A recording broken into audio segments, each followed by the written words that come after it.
Hello, everyone. Welcome to Foresight's Molecular Machines Group. And today we're very excited to have Rebecca Gallivan with us today. She's an expert in micro and nanoscale additive manufacturing, and she's the assistant professor of engineering at Dartmouth. And this meeting has been so long in the works.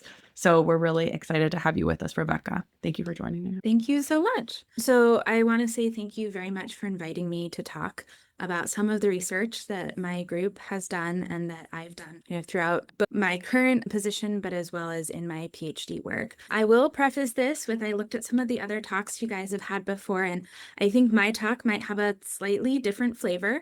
So I really am looking forward to this as an opportunity, not only to share a little bit more about the techniques that I use and the processes that we've developed, but also to really learn about how there may be some synergistic overlap or the ways in which my technologies can interact more with molecular machines. So to start that off, what I'm really going to talk about is what I like to think of as a new way of engineering the structure of materials. So in gray, there's kind of actually a lot of different snapshots from some of the different materials that we've made. But before I dig too much into that, I really want to tell you a little bit more about generally the framework that my group uses to tackle these kinds of problems. So this is a couple of just kind of snapshots of different materials and structures we've made. But in my group, what we're really focused on is the small scale fundamentals of materials. So what are those atoms doing and how can we convince them to do what we want, and using that scale at that micro and nano scale of the material to design that structure. And the main way in which my group does this is through additive manufacturing techniques. So we tackle all kinds of problems. I don't think that we have one particular problem. We look at everything from medical and micro robotics to optics to advanced sensing and sustainable design. But I really think that we distill it in this idea of additive manufacturing for these functional nanostructures. We do some micro and nano mechanics. So if you like that stuff, we should definitely talk more. And I'll have a little bit of that in here. But we're really focused on how do we enhance and advance characterization as well. So today's really just going to focus on the additive manufacturing side of it. And I wanted to toss in, since much of my talk will really be about the process and the materials themselves, some ideas about where there may be interfaces with the molecular world. So this is just something that I kind of thought through, where we can use things like high resolution or even ultra high resolution 3D printing to help facilitate some of the ways in which we maybe start to think about molecules in the molecular world, or we maybe enable new kinds of molecular machines or materials that interact and interface with those machines. So just as a little bit of food for thought, now we'll go on to additive manufacturing. So additive manufacturing, what is additive manufacturing? If you're not super familiar with it, it's a layer by layer process of building up 3D geometries. And what's great is, unlike more traditional processing, we can make very complex geometries. This is a more macro scale example. So this is using light to cure a polymer, and in that you get your solid and it kind of pulls out of this resin bath. So you can do these nice, really cool structures, and it's oftentimes used in rapid prototyping, but more and more it's being used to actually design new materials and new products. So there's a lot of different ways people can do additive manufacturing at the macro scale, but it's really challenging when we go down to the micro and nano scales. And there's a couple of different reasons. So this figure just is to show you really the breadth, and there's a variety of materials. We can do polymers, we can do metals, we can do ceramics, we can do wax and sand. But when we get to the small scales, if we're looking at things that have inks, we have issues with viscosity limitations. We have issues with loading inks with different particles and how that interacts with light. We also have challenges of heating. So if it's a laser-based technique, if we're trying to melt something and re-solidify it locally, not all materials behave super well and want to stay contained with their heat. There's oftentimes challenges with getting really small localized heating that is well controlled for our materials. So heat and laser-based techniques have a lot of challenges for resolution. We can get high resolution polymers. We can do pretty well with polymers. We can use light and we can do photo cross-linking that works pretty well, but it oftentimes requires really specialized resin chemistries and chemistry synthesis that can limit our batch size or can limit the time for development. So if we're looking to really push what we can do, especially if we're looking at things that are inorganic, like ceramics or metals or semiconductors or glasses, this can pose a really big challenge. So what I'd like to share today is a technique that I worked with my colleagues to develop that I think circumvents some of these challenges with pushing to the micro and the nanoscale. I'm going to start at the micro scale because it's just a little bit easier to see, but the technique is called hydrogel infusion additive manufacturing, or HIAM. And really what this does is it leverages the existing high resolution techniques of photolithography to create a scaffold. So we print an organogel that we can convert into a hydrogel. The reason we print in organogel is that they're just more stable for the printing, but it's a simple solvent exchange. And then what we do is we load up that hydrogel with precursor, and that precursor is just a metal salt. So you put metal salts in a solution, you swell them in, you now have a hydrogel that is swollen with those metal salts in solution, and you do thermal processing. So it undergoes calcining, reduction, if you're interested in making something that's not an oxide, or if you want to kind of play a little bit more with the chemistry. But one of the really fun parts of this, in my opinion, is that it separates the geometric design from the materials processing. So most other places, traditional or additive, when we're designing a material, the process and the geometry are really interconnected. You can't really separate that material process or that material chemistry from the geometric design. So in this section, we really can separate those and have a lot more control to say, I'm going to make a whole batch and design all of these, and then later select the materials that I want. What's great is we have a wide material selection. So this is not everything that we've done, but it kind of gives a nice overview of things from copper, zinc oxide, tungsten, high entropy alloys, multi-material systems. So basically, if we can get those metal ions in there, we can do either chemistry or some metallurgy or some materials processing and get out different variety of alloys or different kinds of materials. And it's really because it is a nucleation and growth process. So we're really nucleating and growing those materials within that hydrogel. It's a little bit of a different environment than most nucleation and growth. It has some similarities to sol gel processing, but it's not quite the same. But we do see that nucleation growth gives us a lot of benefit when we're trying to get small, because then we don't have to deal with all of those other challenges of physics. And so we kind of just get to grow what we want. We also have this reduction, which I'll kind of talk a little bit more about later, but it's an important step because it's also part of how we are designing these materials. So it's not just the growing it, but it's how do we do that post-processing, whether it's through gas chemistry, or you can also think about other ways of kind of chemically altering these materials. So I think this material synthesis through additive manufacturing is a really promising way to think about materials at the micro and the nanoscale. So I've got some nice images so you can see kind of up close that we can get these pretty solid structures. We also see the materials are really based on wherever those ions are. Makes sense. But it does mean that we can make spatially kind of segregated materials if we just selectively swell in different metal ions. But if we take a little bit of a closer look at the nucleation growth versus the reduction, we see in that reduction it forms this really nice structure. But in the kind of nucleation and growth side, when we have that oxide, it does look different. So we really do see that there are differences in the way the material is forming and processing. And the next part of the presentation, I'm really going to dig into what we found about these materials and what we found that this process kind of leads to some interesting and unusual bits.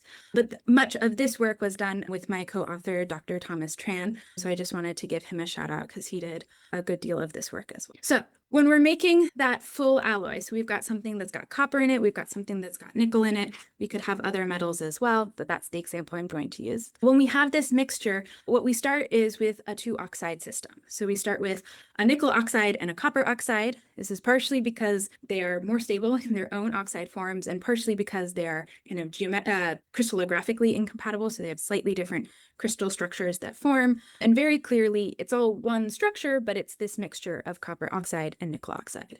And when you reduce it, we see something that just looks like a copper nickel alloy. It just reduces down to that nice metal. And if we look across a lot of different alloys, we see generally in our microscopy images, they look really nice. They have these good grain structures. They have nice, pretty smooth surfaces. We can make these big honeycomb areas as long as we have a relatively thin wall somewhere for the gas diffusion when our organics burn off. But if we look at it in terms of its properties, we see something a little different, something that we would not expect in a traditionally manufactured material. So in black is what we see in a more traditionally manufactured material where you're changing the copper content. So we're doing an alloy of more and more copper as you move to the right. And what we see is that it gets softer and softer. It's not as hard. Copper is really soft. It's really easy to move around. Nickel's a much stronger material. So we see that sort of trending behavior. But For our materials, which are in those nice, beautiful colors, that's not what we see. What we see is with HIAM, we generally have something that has a higher hardness, but very specifically, it does not have this nice kind of sloping off behavior, which we call solid solution strengthening or solid solution behavior. So now it's kind of scratch your head.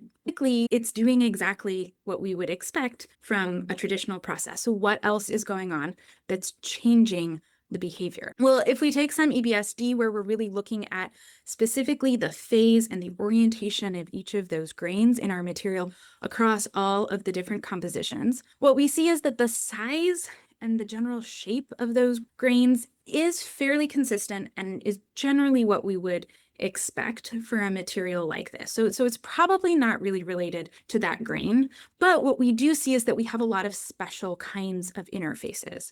So within the material, we have a lot of these twin boundaries, and those twin boundaries are a special kind of boundary that for mechanical reasons are kind of interesting. They can add strengthening effects. They're not quite the same as if we made it really small crystals, but they do add strengthening effects, and they do actually also have implications for things like electrical and thermal properties. So when we look at those, we actually see that they make up a huge fraction of the total number of interfaces or grain boundaries within our material. So we do see that we have this elevated degree of twins, and honestly, that's probably what we see because of the nucleation growth and reduction. It's such a fast kinetic process, and it's one that has some stress that's involved when we shrink it down, and that promotes the formation of these twins. So this process is really promoting the formation of those kind of special boundaries. So maybe it's this. Maybe this is really what's giving us that added strength. And if we look just representatively at some copper and a copper nickel sample, you'll see the solid line is what we kind of plotted from traditional processing. That dotted line is if we add in all of the additional twin boundaries, and doesn't quite fully solve our picture. It gets us closer. We're kind of getting there, but we really still have a question of where is this enhancement coming from? Why are we seeing such an enhancement in this mechanical behavior? So to do that, I'm going to dig even deeper. I'm going to dig even deeper all the way down to the nanoscale. So this is a TEM micrograph. And what you'll notice in this bottom left that I've just kind of circled is this darker region. And it's not just the darker region. In the darker region, there's a couple of little sections, which I'll just kind of blow up here, where we see these lighter regions within the darker regions. And if you go through and you do the analysis and you do some high resolution imaging, what you see is that we have little teeny tiny, we have remnant oxide phases, which are the dark. And then inside those remnant oxide phases, we actually have the nucleated metallic phases. So we have this hierarchy of different phase formation that has to do with the kinetics of that reduction process. So here's a nice little kind of schematic that goes through it. So the gray in that figure D is the unreduced oxide, and all of the teal is that reduced metal. So you can see that as we go through, we really see essentially the formation of something that starts as an oxide, starts to form these metallic precipitates, and those grow together and they form fully this structure, but we have some remnants in there. There's still some little bits that are stuck. Now we've run this for a really long time, and we have a hard time getting fully rid of these. So I think there's some kinetic factors that are really limiting it, and a lot of times that has to do with pore closure and how quickly our gases can diffuse through. But I mean, in terms of material properties, what's really cool is that we get to structure in this nanostructure in an otherwise somewhat microscale process. So we can really start to control and design the nanostructure within the materials. I will say there is also some carbon. We do have some carbon left over. It's not a large fraction. We did atom probe tomography, and we did see the presence of some carbon and some carbon oxide structures, but it was a relatively small fraction and it was not agglomerated anywhere. So we believe that this is mostly some small remnants from the organic phase that was burned. The other thing that we did is we did do some scattering experiments, so X-ray total scattering at Brookhaven, just to try and understand how well dispersed were our elements within our alloy. So if we're thinking about this, we start as copper and we start as copper oxide and nickel oxide. They've got to form together to form this full mixture. So we were trying to see, is that something that's limiting? Do we see large distributions or large gradients? And based on these scattering experiments, there does not appear to be large clustering, and the atom probe also did not see any clustering.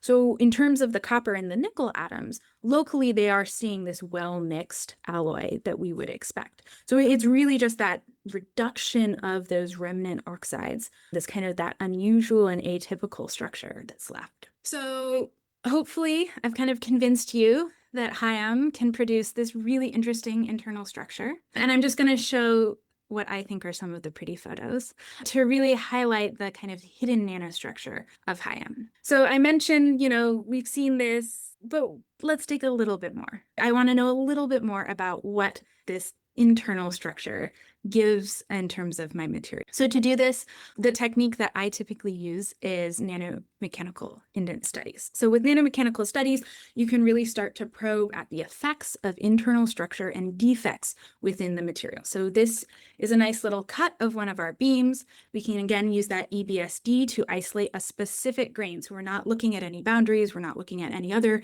phases, and we can make a pillar. So we can make the world's smallest compression test. And we can use special testing equipment inside an SEM to look at it before and after. And as it's going on, we start to see how it deforms. We can get some mechanical properties, and we can start to understand a little bit more the contribution of different defects. So in case you are not super familiar with nanomechanics and nanostructuring, I do want to take a minor detour just to kind of define why this is important. So nanostructuring, when I talk about nanostructuring, is really a material or a structure that has features or below 1 micron. And there's a lot of examples of this.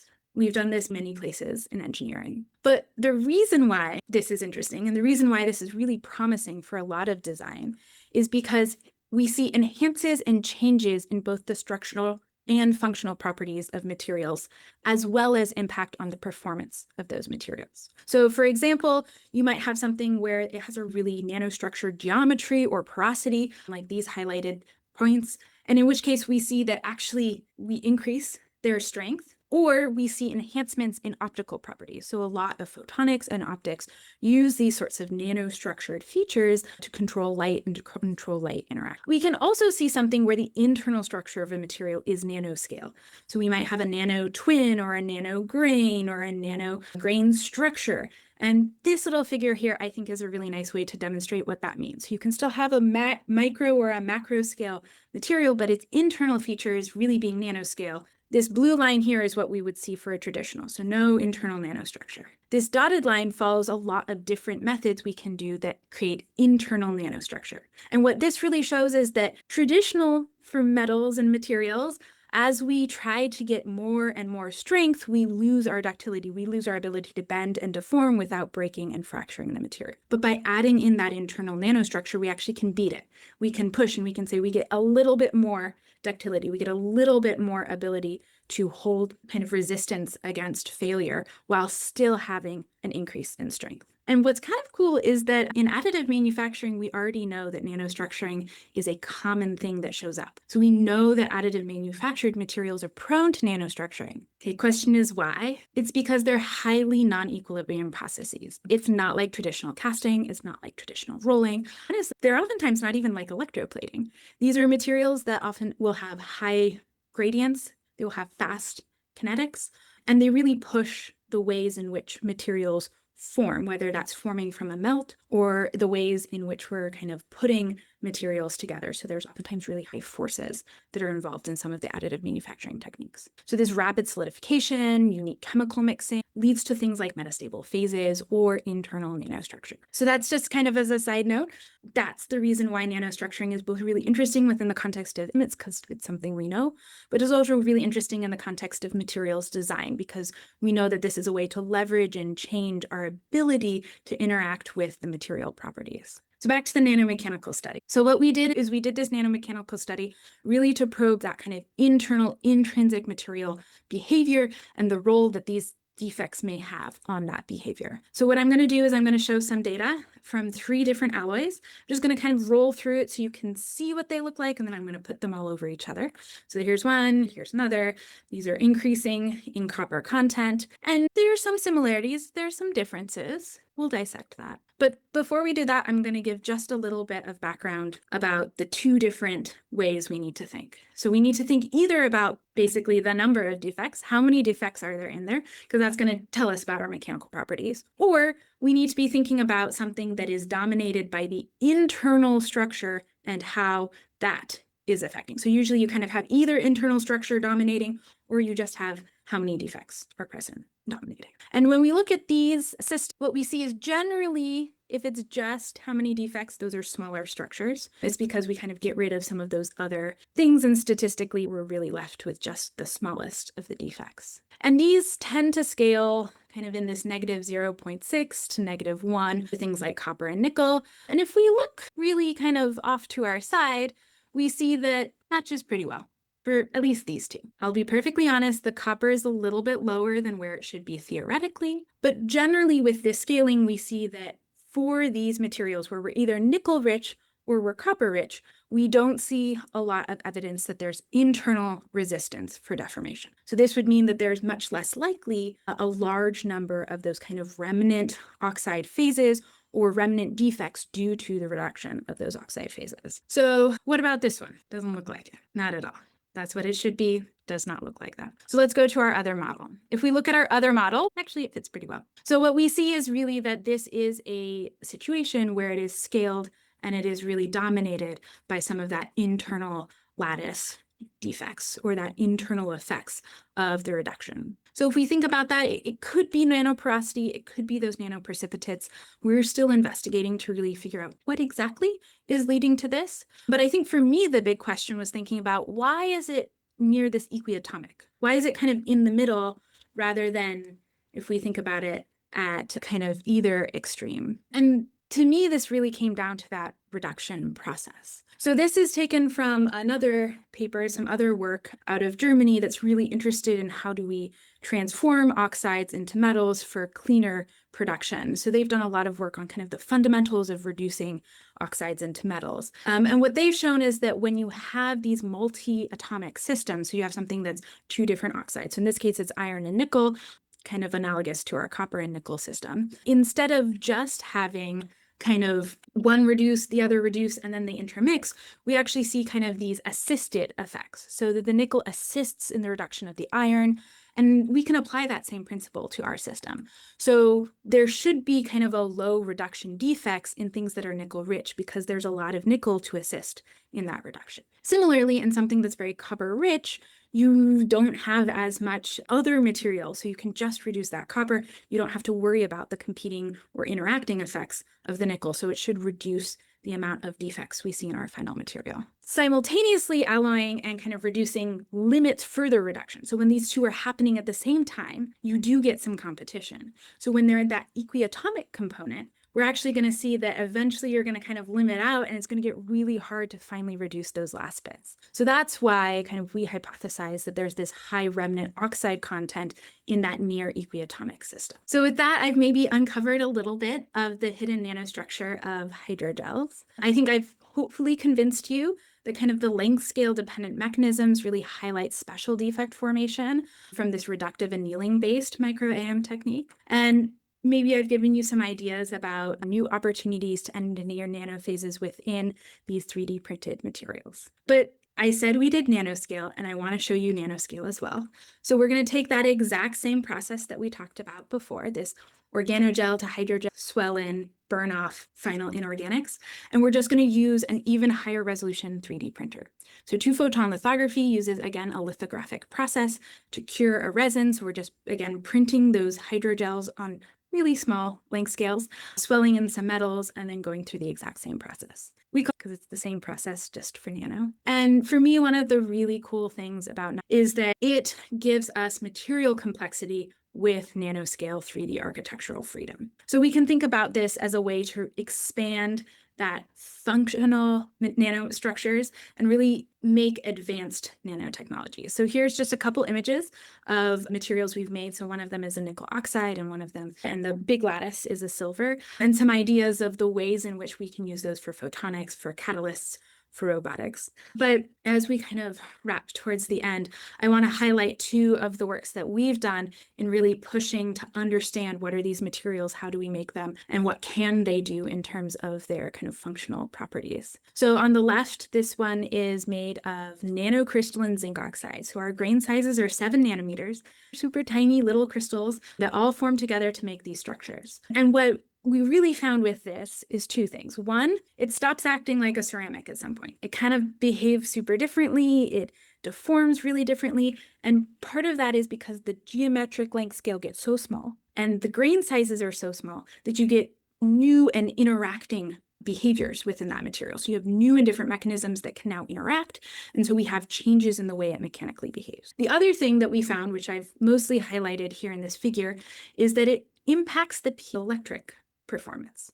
So typically zinc oxide that has no alignment, it's kind of a random orientation of different grains, does not have a piezoelectric behavior. It does not have an electromechanical coupling because essentially those grains are all random orientation, so there's a net zero. Well, we get down so small that it turns out two things happen. One, we can actually get enough grains that we can see the fluctuation structures to structure, because even though we are close to zero, we're not perfectly at zero. And so we actually can see the fluctuation structure to structure because we're just outside that edge of where continuum would really take over. The other thing that we see is that, again, because those grains are so small, the deformation in the material is not within the grain, it's within the boundaries between the grains. And that changes the way fundamentally the piezoelectricity within the material evolves. So as you push that material past kind of its elastic regime, so you push it past into where it starts to deform and change shape, we can still receive a piezoelectric response because it's those grain boundaries and not the grains themselves that are breaking apart.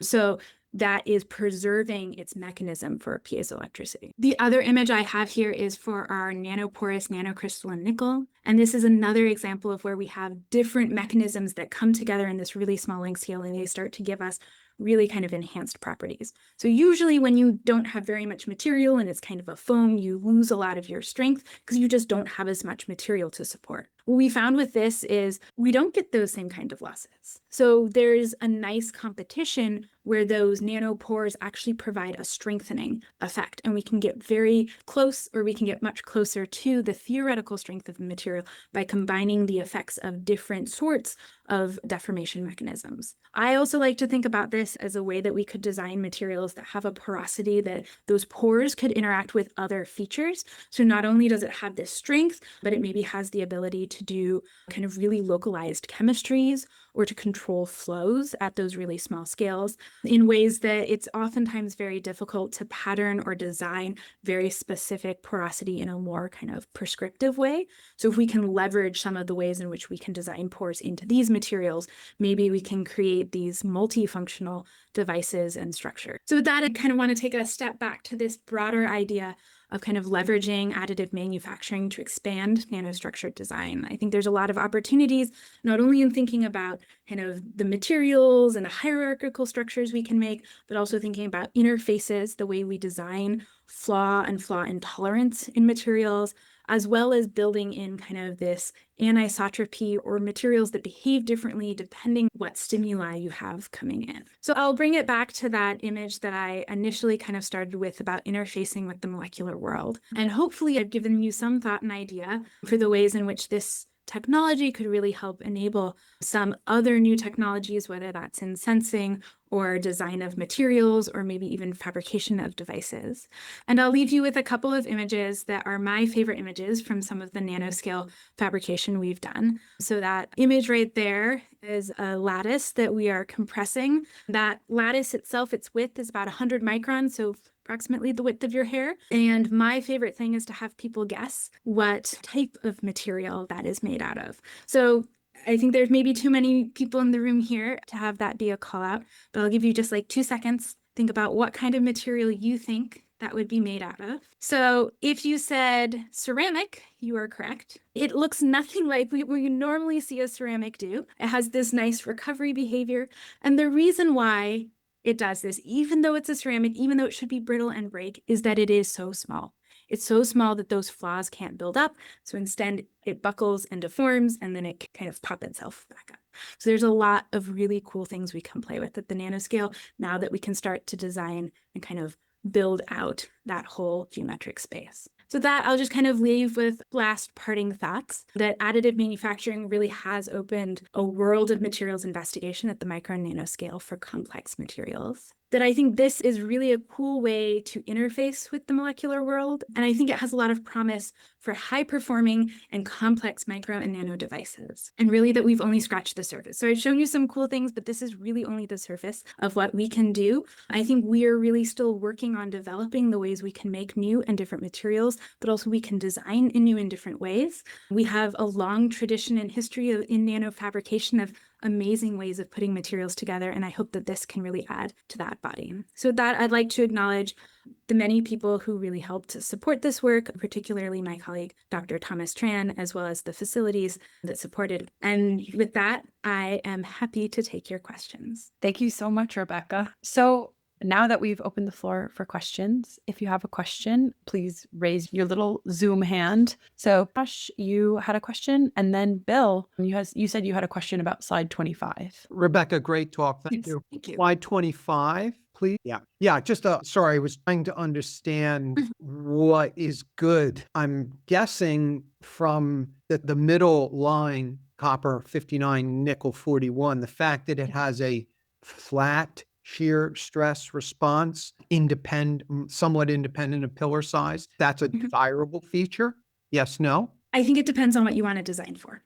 So there are cases where 100% that is desirable because you want it to be really consistent, regardless of the size of your feature. In other cases, you may say that what I want the most is just to have as high strength as possible, and I'm happy to make features really small, in which case this is not going to give you a lot of benefit for scaling down. So there are slightly different considerations for kind of what you want to design for. And I think what's important is usually when we go through these alloys, we assume they're all going to have the same scaling. So if you were to look at a traditionally manufactured copper nickel, you'd expect them all to have exactly the same scaling once they're in this size regime. So knowing in our system and with this sort of processing, we can switch between those. So if you could think about ways in which maybe for the copper that's the copper rich system, we kind of halt that reduction a little bit so we don't let it go quite as far, and then we can introduce that internal nanostructuring and then make it flatter. So there's a little bit more of a design space that we don't have with other manufacturing. So I think it's more of what you want out of it as to whether or not it's good or bad. Hopefully that answered the question. Great, thank you. All right, next up we have Tad. Well, hello, I'm Tad Hogue. Really interesting, particularly the ceramic that you were showing at the end that recovers without breaking. I would imagine even if it compressed that much, it would break on the way back. So my question here is about the copper alloy that you were talking about earlier on I guess it's actually related with this slide that you're showing. So you mentioned the hardness doesn't change much with the fraction of copper, but in the images that you show, the pores look very directional. And so I was wondering how much of the strength varies with the direction of the applied force, so that you could have, say, different responses to forces in different directions for devices, or do those pores all average out in many different directions? So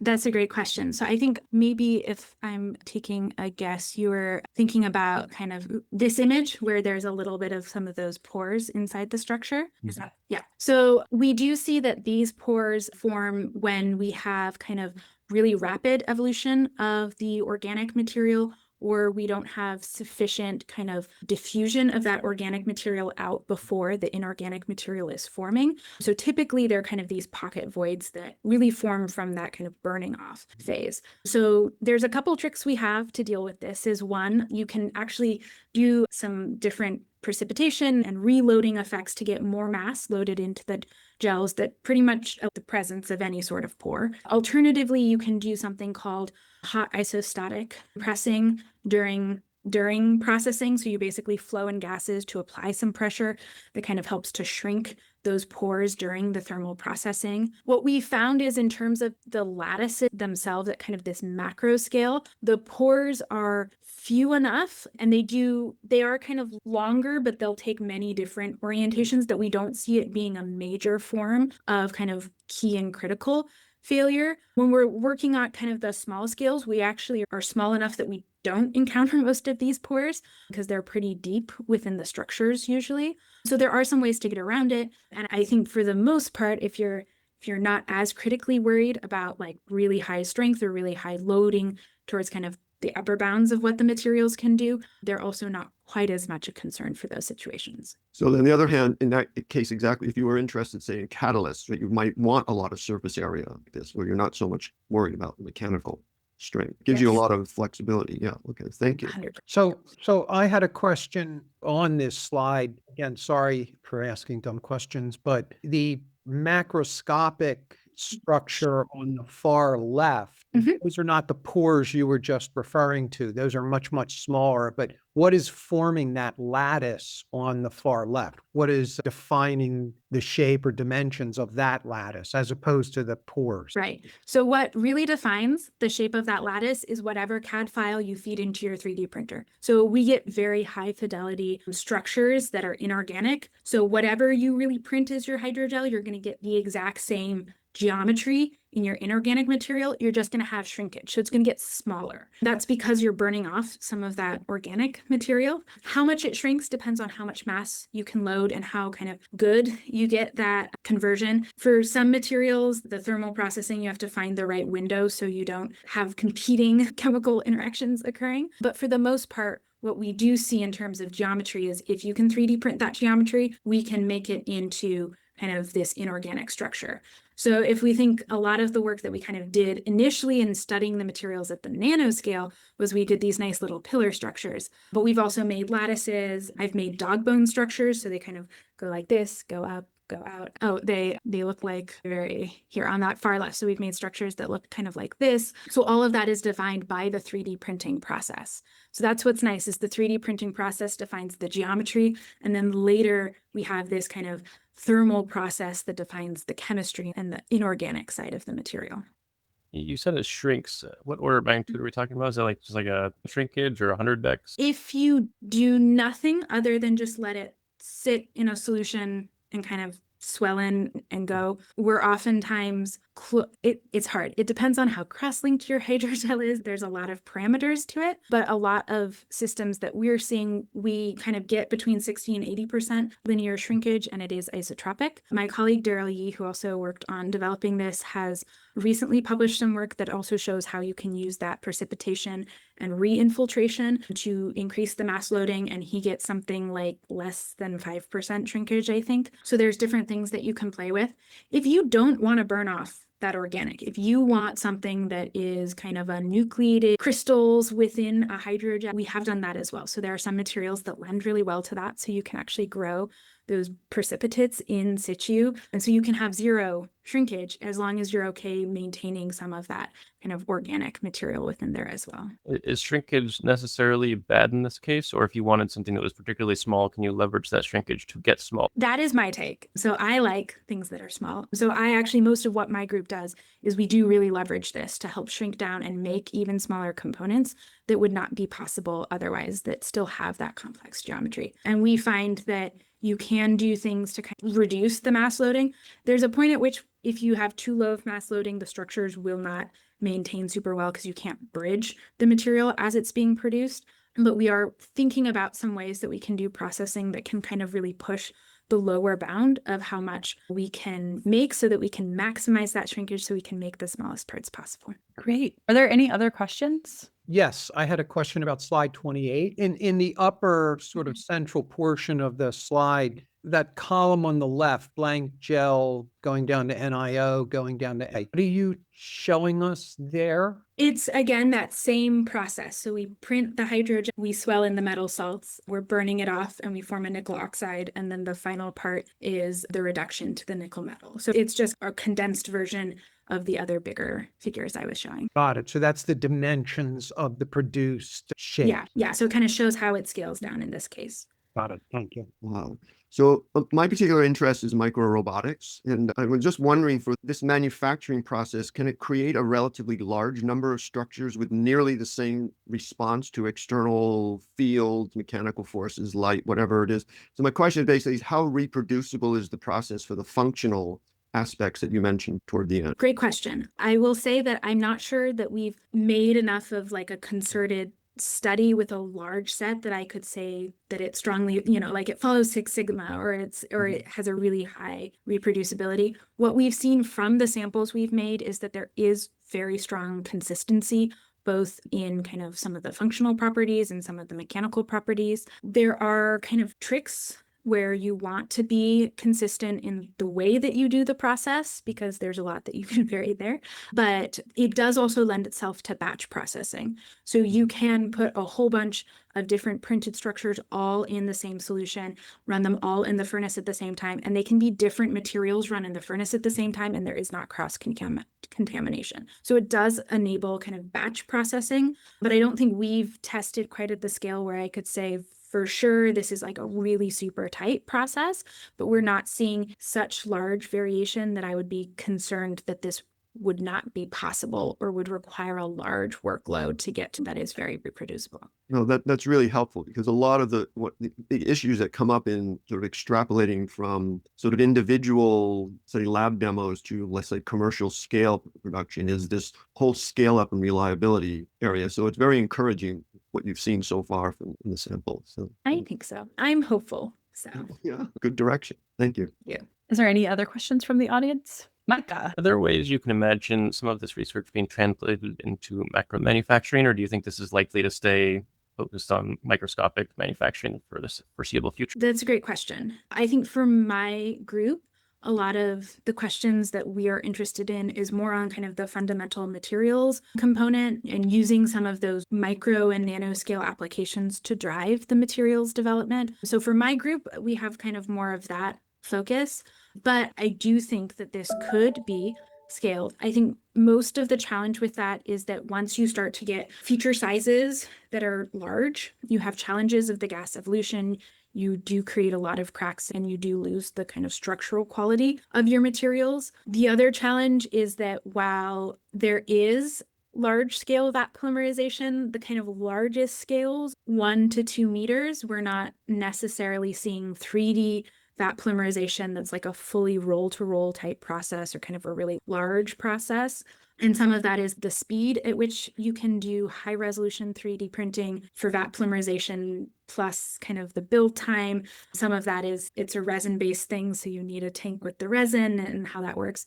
And there are people who are working on the kind of scalability side, and there are commercially available products that do a lot with vat polymerization. So I could see this potentially interfacing, but I think on the chemistry side, kind of thinking about the gas evolution and how to deal with the porosity formation would be really critical. And I also think that it would need to be very careful in the directions it goes, because there are more macroscopic kind of metals printing techniques that do a lot of really good and cool manufacturing. So it would need to be fitting well within that space, I think, to really be leveraged. Awesome. Josh had to drop off, but as recommended by Micah, maybe we can ask his question so he can look back in the recording. But he asked, what was the interpretation of XPS and XRD to I think is that It was pretty early.